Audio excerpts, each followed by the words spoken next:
Shalom, thanks for joining me. I'm going to read Numbers chapter 35 from the Tanakh.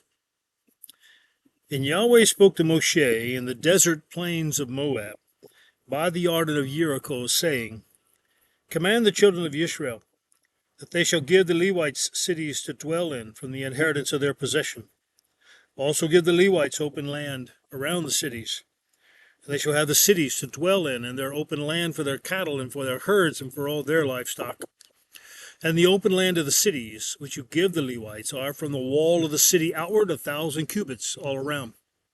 And you shall measure outside the city on the east side 2,000 cubits, and on the south side 2,000 cubits, and on the west side 2,000 cubits, and on the north side 2,000 cubits. And the city is in the middle. This is to them the open land for the cities. And the cities which you give to the Levites are the 6 cities of refuge, which you give to the manslayer to flee to, and to these you add 42 cities. All the cities which you give to the Levites are 48, these with their open land. And the cities which you give are from the possession of the children of Israel. From the larger tribe you give many, from the smaller you give few. Each one gives some of its cities to the Levites, in proportion to the inheritance that each inherits.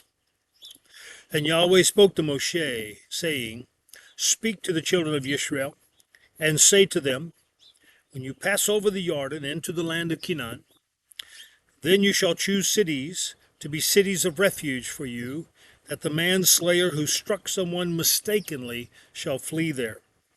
And they shall be cities of refuge for you from the Redeemer. And the manslayer is not to die until he stands before the congregation for right ruling. And the cities which you give, 6 are to be cities of refuge. Give 3 cities beyond the Jordan, and give 3 cities in the land of Canaan as cities of refuge. These 6 cities are for refuge for the children of Israel, and for the sojourner, and for the settler in their midst. For anyone who mistakenly strikes someone to flee there. But if he has stricken him with an instrument of iron so that he dies, he is a murderer. The murderer shall certainly be put to death. And if he has stricken him with a stone in the hand by which one could die, and he does die, he is a murderer. The murderer shall certainly be put to death. Or if he has stricken him with a wooden instrument that could kill, and he does die, he is a murderer.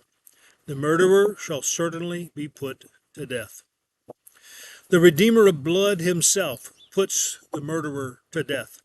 When he meets him, he puts him to death.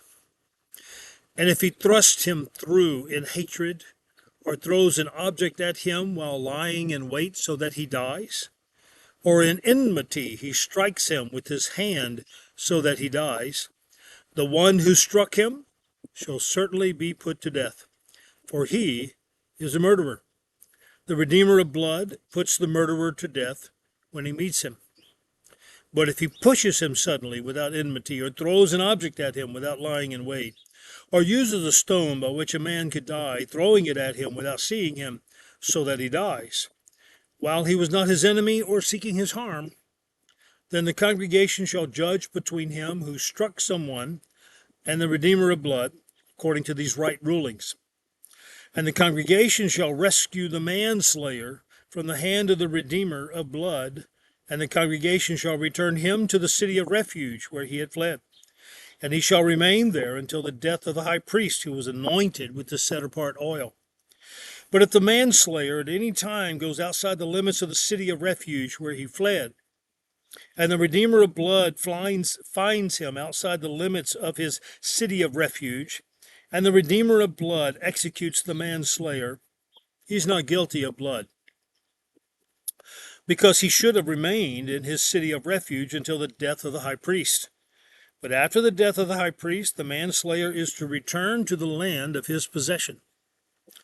And these shall be for a law of right ruling to you throughout your generations in all your dwellings.